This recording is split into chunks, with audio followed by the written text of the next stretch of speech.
Hi there, this is garyryanblair, and welcome to part 4 of our Fight to Win series. Now, we're all witnesses and unwanted participants in a global conspiracy. And the playbook itself is a well-executed 3-part strategy. I want to share that with you. It's a simple strategy that works with devastating effectiveness, and it goes by the name problem, reaction, solution. So here's how it works. Number 1, you create the problem, in this case, COVID-19. Step 2, you encourage the reaction. Something must be done. Something must be done now to solve this. And number 3, you offer the solution, vaccinate. This particular strategy can be summed up by the Latin expression, Ordo Ab Chao. Its meaning, order out of chaos.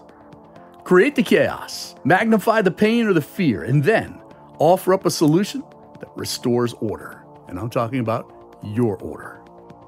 Chaos, school closings, businesses shuttered, unemployment, foreclosures, suicide. The shit is certainly hitting the fan in all directions. I want you to stick with me on this one. Now, perhaps it's a coincidence, but it's definitely worth mentioning that Ordo Ab Chao just so happens to be the motto of the Freemasons. And the book, Order Out of Chaos, outlines this as the Freemason go-to strategy for bringing about change and control on a mass scale. So you might be wondering, how else are we currently seeing this order out of chaos, this problem, reaction, solution scenario play itself out? Well, here are a few examples. The border crisis, Russian conflicts, inflation. Honestly, fill in the blank. Even ask yourself, is this so-called Great Reset the solution to everything that ails us? Now, I'm just asking. Now let's look at this honestly, objectively, and without emotion. Just the facts.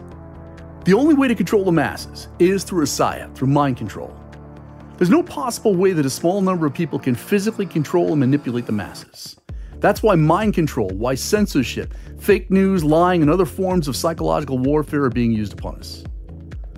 Physical control of the global population would simply not work.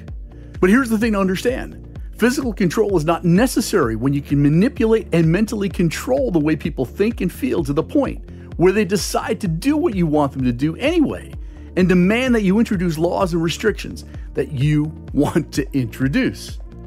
It's a proven technique, and it's an old adage that if you want someone to do something, get them to believe that it is their own idea. But the truth is this, they want your mind because when they have it, they have you just where they want you. It is the purest form of Stockholm Syndrome. The answer lies in waking up to what's really taking place, to controlling your mind and thinking for yourself without fear, without ridicule, or without condemnation. So, how do you do it? Let me define mind control. I define it as the conscious regulation and mastery of the self, by the self, over the self. Mind control is the capacity to command and control and conquer your mind.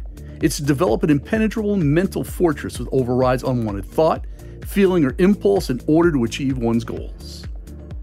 And exercising dominance and control over your mind means that you have the type of mindset and the type of spirit that is incapable of being overcome, subdued, or vanquished.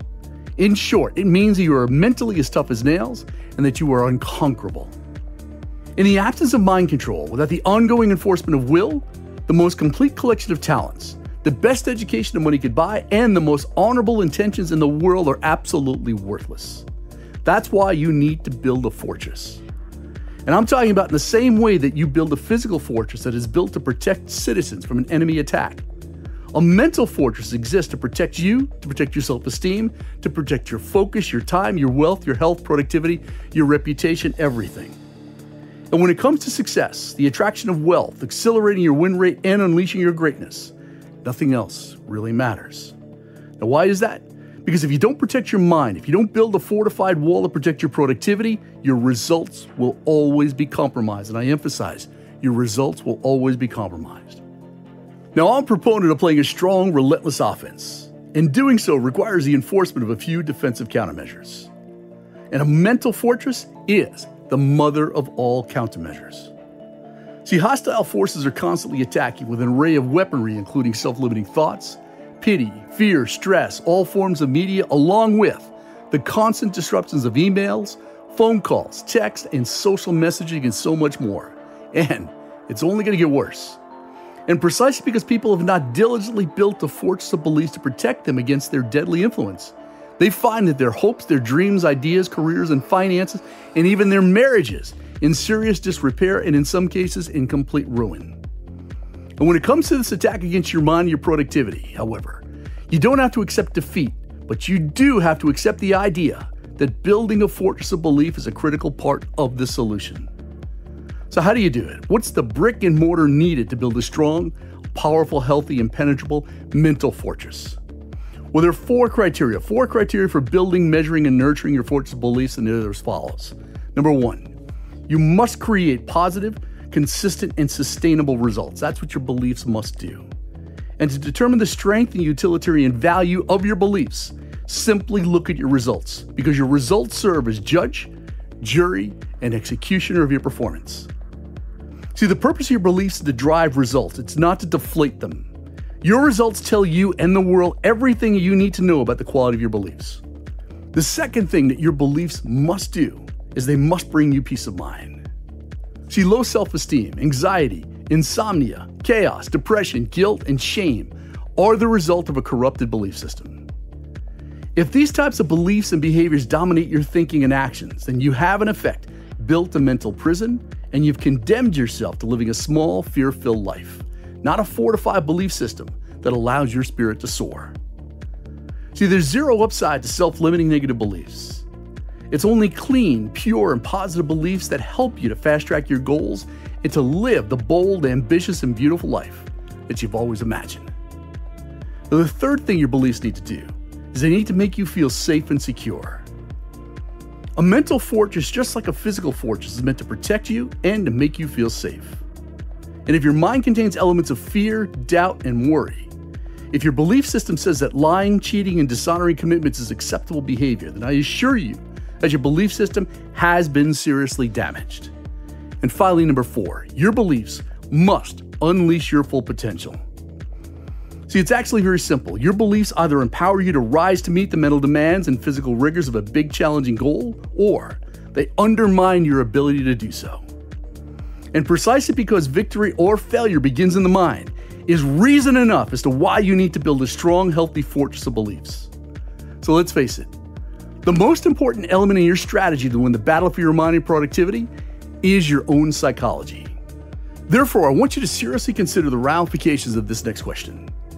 What's the point of having a belief system if your thoughts and beliefs do not embed feelings of high self-esteem and supreme self-confidence?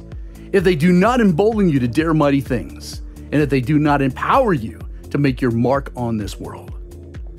So you're not here to merely exist to conform to the weak will of the majority, nor to settle for mediocrity. You are fearfully, wonderfully, and uniquely made to make a difference. You're here to break rules, to break records, and to create big breakthrough performances.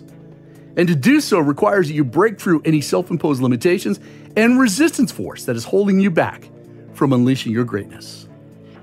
Therefore, allow me to do the heavy lifting and providing you with a fortress of beliefs worth adopting. And if they don't inspire you to question and liquidate any counterproductive attitudes, approaches, superstitions, or beliefs that are holding you back from unleashing your greatness, then I'm not sure what will. So you must believe that no matter how successful you or your organization has been in the past, that you have far more to offer the world than what you're currently displaying. You must believe that you have the ability to multiply your performance, to dramatically exceed your best expectations, and to achieve goals on a scale and at a pace that in the past seemed impossible.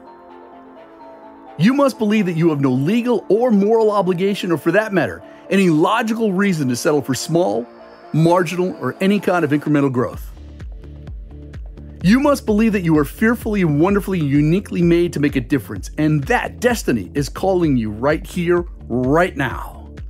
And last, you must believe that in order for you to create a performance explosion, that you need to give up a few things to include false assumptions about how fast you could change your life, and self-limiting beliefs that undermine progress, and the comfort zone, most importantly, that holds you back from unleashing your greatness. Now, I know you're capable of great things, and that's why I'm going to call it out right now. Let's stare us into the eyes of the truth for just a moment. See, greatness requires a disciplined mind, a strong, healthy, psychological immune system. It demands that you become mentally as tough as nails. Your mood, your attitude, and your future will be greatly impacted by your willingness and your ability to build a mental fortress. And in all my years of competing against and coaching high performers, there's one thing that I know with absolute certainty.